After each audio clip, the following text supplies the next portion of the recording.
If you think about it, it is actually crazy how society has normalized so many destructive things nowadays. One of the most dangerous is the hub though. It's incredibly sneaky and destructive because it leverages your biology in order to slowly destroy you. And since YouTube is weird with their censorship and penalties, I'm just going to use the word prawn or omit it completely for the rest of this video. So let's get into some of the effects of why prawn is preventing you from living to your fullest potential. Number one, it destroys your drive to go seek women. So let's think about it. What's easier?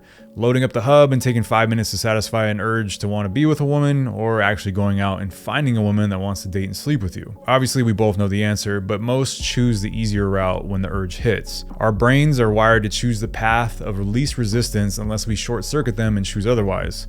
It's not going to happen automatically. If you think about us in our most basic primal form, we as men are hunters. We seek to gather resources and find companionship to procreate. But every time you're sitting there rubbing one out, you are sending the same signal to your brain over and over that there is no reason to seek out a woman because your desires to procreate are already satisfied. So as a result of this, your energy levels bottom out, and so does your desire to go hunt. Doing something like going to the gym or working on a creative project sounds a lot less appealing when you've just melted your brain to some bizarre fetish being played out on camera in front of you that you wish you could take part in.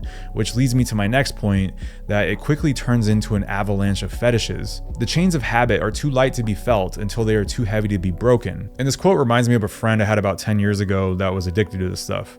It started off innocent, just like any addiction does, just a little bit here and there. But eventually he ended up in a bad spot in life where he was watching so often that the normal stuff wasn't enough for his brain anymore. He needed more, so the fetishes just got weirder and weirder in order to satisfy that. And then that wasn't enough. He wanted to actually fulfill these fetishes in real life. But he didn't want to date and search for a woman because his drive to do so was already so messed up from all the instant gratification of his addiction. Seeking a woman through dating would take too much effort, so instead he just started paying for it. Eventually his spending habits were outrunning his income and he went broke.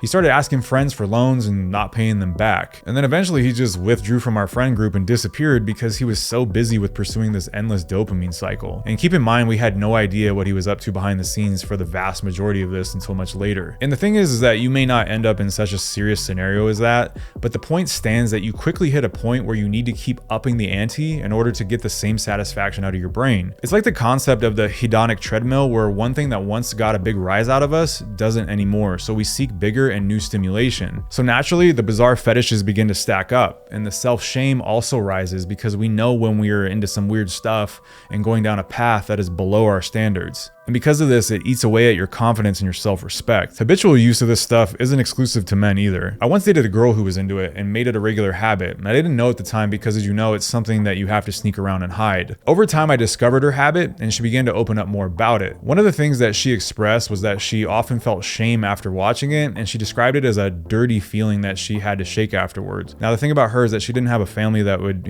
shame her for doing that, or a religious background or anything like that. It wasn't social conditioning. It was something that she described as more of an internal feeling, and the more she did it, the more she felt this feeling. And you probably know exactly what she meant by this. As much as we sneak around to hide certain things, we cannot lie to ourselves. When you make a habit of doing something that sends a signal to your brain of feeling ashamed or dirty, you are constantly eating away at your own confidence and self-respect. When you're around other people, you know what you were just doing 2 hours ago in the shadows of your bedroom. And you know you should stop, and the fact that you can't makes you respect yourself even less. And that makes it harder to stand up straight with confidence and face people with your chin up because you know you're essentially a slave to pixels on a screen. So how can you expect yourself to speak with full confidence and display your value to attract another person if you're in that state of mind? That poison tends to leak everywhere, and when you're with a girl is when it is most embarrassing, which leads me to my next point, that it destroys your attraction and performance. A few years back, I was working with a guy that went to strip clubs multiple times per week, and he was also into this stuff, as you'd expect if you're going to clubs that often. It was ironic because his life revolved around women in a way, but he was also the pickiest guy I've ever met when it came to women. Every single girl you could show this guy was either below his standards or ugly, and nothing could satisfy this guy. I never once saw him with a woman. Everyone knew that he wanted women by his habits, but why did this guy never have any dates or women around? Well, besides the other points that I've already mentioned, when you are presented with virtual women on a screen listed by category, you can satisfy any and every single preference that you have. Dark hair, blonde hair, tall, short, slim, thick, etc. There's no end. It's all right there. Everything you want. So obviously you only pick what fits your ideal in your mind because that's the biggest turn on every time. However, what you don't realize is how women in real life become progressively more and more unattractive to you. The girl you're dating doesn't have the silicone, she doesn't have the perfect makeup, flat stomach, perfect tan, piercings, tattoos, flawless skin, or whatever else that you're into that gets your brain to explode in 3 minutes every time. Then you start to have performance problems like ED, anxiety, or feeling completely unsatisfied and numb when you do sleep with a woman and you wonder why. And then the options in the dating pool dwindle for you because no one is good enough. And if you do happen to date someone, your performance is always trash anyway. It's a contradictory cycle. You are seeking out maximum pleasure through a screen, but you're completely destroying your potential to actually experience any of the things that you're getting off to. If you ditch the habit for a while, you'll be blown away at how much better sleeping with a woman feels and how desensitized you really were. And this just goes for life in general. It's like detoxing an anesthetic from your body. You can finally feel again. The satisfaction and intensity of the real thing will completely nuke the few seconds of dopamine that you get from your hand under the sheets. And another thing is that you're only doing it because you can't pull women anyway. Let's be honest, in a lot of cases, if you could actually get women into your bed, there wouldn't be a reason to have the hub at the top of your weekly browsing history all the time. Now, of course, there are people who are addicted even while having women around, but for a lot of people, it is a form of procrastination. It's a form of procrastination that is insidious because it is such an easy lie to tell yourself. Oh, I just need to get off real quick, it's no big deal. But then the cycle feeds into itself. No big deal turns into low motivation, which turns into one more time, which turns into zero desire to actually get better at conversing with and attracting women. If you were actually honest with yourself, you'd realize that you're in a constant cycle of lies in your own head, and that you're avoiding the harder, more rewarding route in favor of temporary satisfaction that lasts just a few seconds. I mean, seriously, think about that. All of these negative effects are for mere seconds of pleasure from your hand. It's pretty ridiculous. And you're also just being leveraged and enslaved for profit. If nothing else I've mentioned sparks a righteous, motivated anger in you, then this should.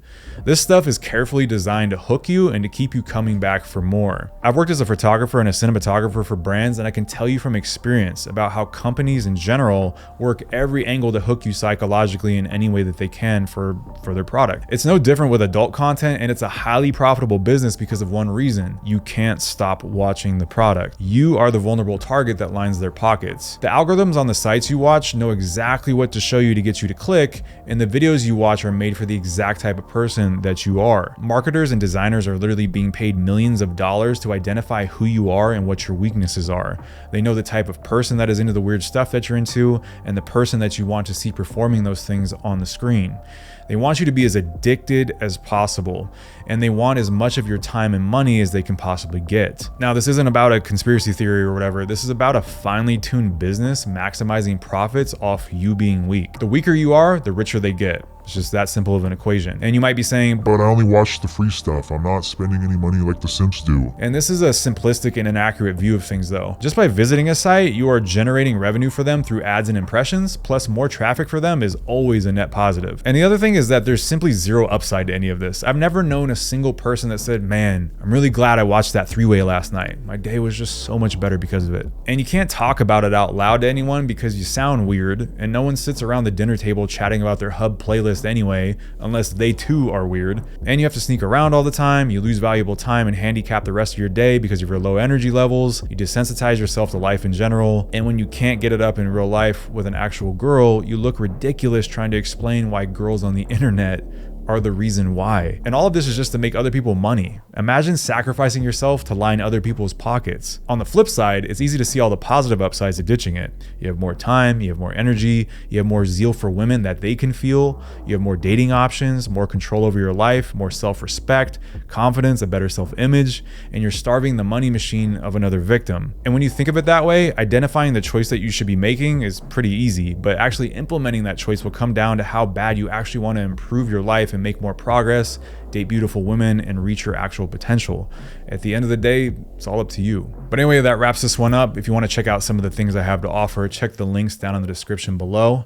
And before you go, make sure you watch this video next, and I will see you in the next one.